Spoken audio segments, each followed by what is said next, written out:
तो मित्रों, आज हमारा टॉपिक है fluid mosaic model. Fluid mosaic model, specially ये जो फ्लूइड मोज़ाइक मॉडल है, ओके, ये प्लाज्मा मेम्ब्रेन का एक मॉडल है जिसको स्पेशली सिंगर एंड निकोलसन, दो साइंटिस्ट ने, सिंगर एंड निकोलसन 1972, सिंगर और निकोलसन नाम के साइंटिस्ट ने जो है 1972 में प्रपोज किया था। स्पेशली इस मॉडल को बनाने के लिए मैं आपको पहले बताऊं करना क्या है। सबसे पहले आप जो है कुछ ऐसा स्ट्रक्चर बना लो, ओके। फिर इसको इस साइड से, इसको इस साइड से ऐसे फोल्ड कर दो, ठीक है ना। ये स्पेशली प्रोटीन्स हैं, ओके। और देन जो है आप इसके सराउंडिंग दोनों तरफ ऐसे स्ट्रक्चर्स, ये फास्फोलिपिड्स मैं शो करने की कोशिश कर रहा हूँ, फास्फोलिपिड बाइलेयर्स हैं, ओके। तो अब जो है इनमें हम छोटे छोटे टेल्स भी बना देंगे, that is phospholipid tail, okay. अब जरा देखिएगा इस मॉडल को मैं अगर एक्सप्लेन करूं तो specially that is phospholipid bilayer, phospholipid bilayer, okay. और इस फास्फोलिपिड बाइलेयर के बीचों बीच में जो है दो तरह के प्रोटीन्स दिखाने की मैं कोशिश करूंगा, ठीक है ना। ये है स्पेशली, तो ये है स्पेशली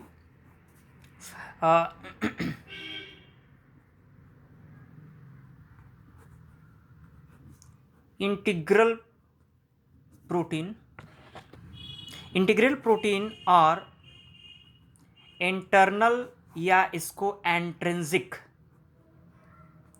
एंट्रिंसिक प्रोटीन के भी नाम से जानते हैं। तो ये इंटरनल प्रोटीन है, ओके। साथ ही साथ अब यहाँ पर हम कुछ एक्सटर्नल प्रोटीन भी बनाने की कोशिश करेंगे, ठीक है। तो ये स्पेशली ऐसे हम जो है एक्सटर्नल प्रोटीन, तो एक्सटर्नल प्रोटीन को भी कई नाम से जानते हैं हम, इसको बोलते हैं हम पेरिफेरल, पेरिफेरल एक्सटर्नल या एक्सट्रिंसिक, एक्सट्रिंसिक प्रोटीन्स, ओके। तो डियर ये एक्सट्रिंसिक प्रोटीन और ये इंट्रिंसिक या इंटरनल प्रोटीन। अच्छा, ये चैनल्स इसे कहते हैं, चैनल, ओके। और ये जो होल दिख रहा है इसको पोर बोलते हैं, क्या बोलते हैं, पोर बोलते हैं, ओके। तो अभी कोई भी सबस्टेंस मटेरियल अंदर से बाहर आने के लिए ऐसे इन पोर्स के थ्रू ये मटेरियल अंदर और बाहर आते जाते रहते हैं, ठीक है। इसके अलावा मैं आपको और भी बात बताना चाहूँ तो स्पेशली बाहर की तरफ जो है ये हैं ओलिगोसेकेराइड्स के चेन, क्या है, ओलिगोसेकेराइड्स चेन। बाहर की तरफ आप देखोगे ऐसे ओलिगोसेकेराइड्स के चेन होते हैं, ठीक है ना, जो स्पेशली क्या स्पेशली ग्लाइकोप्रोटीन, ग्लाइकोप्रोटीन या ग्लाइकोलिपिड या स्पेशली कार्बोहाइड्रेट की चेन्स हो सकते हैं, ठीक है। तो अभी मैं आपको इंटरेस्टिंग बात बताऊं तो स्पेशली जो ये फ्लूइड मोज़ाइक मॉडल होता है, ओके, इसके अगर हम इसकी मोटाई की, इसके विड्थ की बात करते हैं तो स्पेशली 20 एंगस्ट्रॉम, 20 एंगस्ट्रॉम एंड ये बीच का जो है वो 35 एंगस्ट्रॉम, यानी टोटल मोटाई दोस्तों जो है 75 एंगस्ट्रॉम तक की होती है, ओके। तो ये फास्फोलिपिड बाइलेयर था। अगर इस फास्फोलिपिड बाइलेयर को हम थोड़ा जूम करके दिखाने की कोशिश करें तो ये हमने इसका बना दिया हेड और ये हमने इसका ड्रॉ किया टेल। तो ज़रा ध्यान दीजिएगा, स्पेशली ये जो हेड होता है ये होता है hydrophilic head and that is hydrophobic tell. Hydrophilic head का मीन्स कि स्पेशली ये वाटर से इजीली रिएक्ट कर जाएगा, और हाइड्रोफोबिक टेल मीन्स कि ये स्पेशली वाटर को रिपेल करेगा। यानी ध्यान दीजिएगा इस स्ट्रक्चर को अगर हम देखें, ओके, तो ये स्ट्रक्चर, ये पूरी लाइन जो है हाइड्रोफिलिक है, ये हाइड्रोफिलिक है, यानी स्पेशली ये वाटर से इजीली जो है रिएक्ट कर सकता है। अंदर बाहर अगर साइटोसॉल हो, प्रोटोप्लाज्म हो, तो इजीली रिएक्ट कर सकता है। लेकिन ये जो मेम्ब्रेन है ना, ये टेल आपस में क्या है, हाइड्रोफोबिक है, तो ये आपस में एक दूसरे को क्या करेंगे, अट्रैक्ट करेंगे। तो ये प्लाज्मा मेम्ब्रेन मॉडल जो है एक दूसरे को अट्रैक्ट करने के कारण इतना स्टेबल हो पाता है। एक बात और, इस प्लाज्मा मेम्ब्रेन मॉडल की सबसे जो खास बात होती है, वो बात सबसे खास ये होती है कि इस मॉडल में प्रोटीन बाहर की तरफ होता है, और सॉरी लिपिड बाहर की तरफ होता है, जबकि प्रोटीन जो है वो अंदर की तरफ होता है। ये सबसे खास बात आप ये ध्यान दीजिएगा कि जो सिंगर एंड निकोल्सन मॉडल है, फ्लूज़मोडिक मॉडल है, इसमें ये जो स्ट्रक्चर आप देख रहे हो, ये लिपिड है, ये भी लिपिड है, और प्रोटीन इनके बीच सीडेड होता है। तो यही मेन फर्क होता है। इसके अलावा प्लाज्मा मेम्ब्रेन की अगर हम फंक्शन की बात करते हैं, तो first function control entry and exit of material. Plasma membrane आपके रूम के कर्टन की तरह आप एज्यूम कर सकते हो, जैसे आपके रूम पे टंगा हुआ जो कर्टन है उससे हवा, पानी, डस्ट कुछ भी अंदर बाहर आ सकता है, वैसे ये प्लाज्मा मेम्ब्रेन है जो कि सबस्टेंसेस को अंदर और बाहर आने पे एक कंट्रोलिंग लगाता है, ठीक है ना। स्पेशली प्लाज्मा मेम्ब्रेन का काम है कि specially partially protein internal structure of the cell ये आपके इंटरनल स्ट्रक्चर ऑफ सेल्स को क्या करता है, ये प्लाज्मा मेम्ब्रेन प्रोटेक्ट करने का काम करता है। इसके अलावा act as a sensor of external signal. जो भी एक्सटर्नल सिग्नल हैं, जो भी मैसेजेस हैं, ठीक है ना, जो जैसे सपोज दैट आप अमीबा की ही बात कर लो, तो अमीबा के सराउंडिंग उसकी बॉडी जो है प्लाज्मा मेम्ब्रेन से कवर्ड होगा। एक्चुअल में अमीबा के पास ना आइज़ है, ना टेस्ट बर्ड्स हैं, ना हैंड्स हैं, कुछ भी नहीं है ना, फिर भी तो फूड सब्सटेंस को सेंस करता है ना। क्यों? क्योंकि अमीबा का जो प्लाज्मा मेम्ब्रेन वो act as a sensor.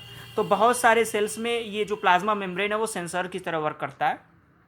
Okay, एक और बात सबसे खास मैं आपको अब बताने जा रहा हूँ कि ये जो फ्लूइड मोज़ाइक मॉडल है, इसमें ज़रा ध्यान दीजिएगा कि ये फास्फोलिपिड जो है, स्पेशली आप इसको एज्यूम कर लो कि ये पानी है, ठीक है ना, और उसमें ये जो बड़े बड़े आपको प्रोटीन्स दिख रहे हैं, इंटरनल या एक्सटर्नल प्रोटीन्स, ये आइसबर्ग की तरह हैं। जैसे एज्यूम कर लो कि एक बड़े से सागर में छोटे छोटे आइसबर्ग्स क्या हैं, पानी में ऐसे ऐसे तैर रहे हों, वैसे इस पूरे स्ट्रक्चर को मान लो ये फास्फोलिपिड पूरा का पूरा पानी है, और इसमें ये बड़े बड़े जो आइसबर्ग्स हैं वो इसी पानी में तैर रहे हैं। इसलिए some proteins of the plasma membrane act as एक चीज़ और है कि ये कुछ प्रोटीन्स इस प्लाज्मा मेम्ब्रेन के गेट कीपर की तरह भी काम करते हैं।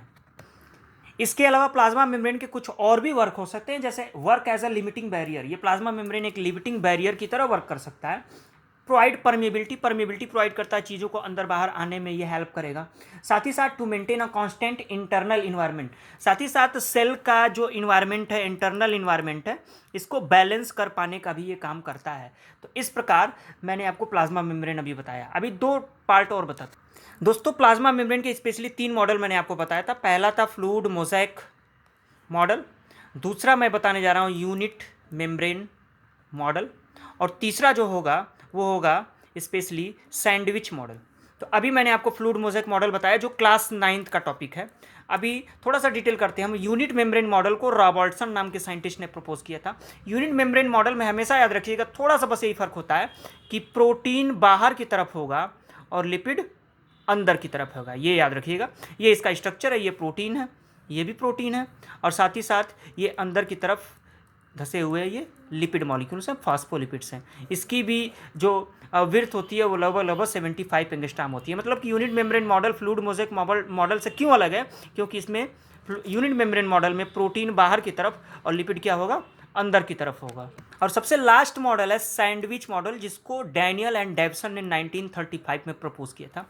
ये मॉडल भी यूनिट मेम्ब्रेन मॉडल की तरह ही है। अच्छा, सैंडविच का मीन्स क्या होता है? सैंडविच मीन्स समझ लो कि ये आपका प्रोटीन, ये आपका दूसरा प्रोटीन, और इनके बीच आपका ऐसे लिपिड क्या होगा, बंद होगा। मेरे दोनों पाम को समझो कि ये प्रोटीन्स हैं, ओके, और बीच में ये क्या है, पेन जो है वो लिपिड है।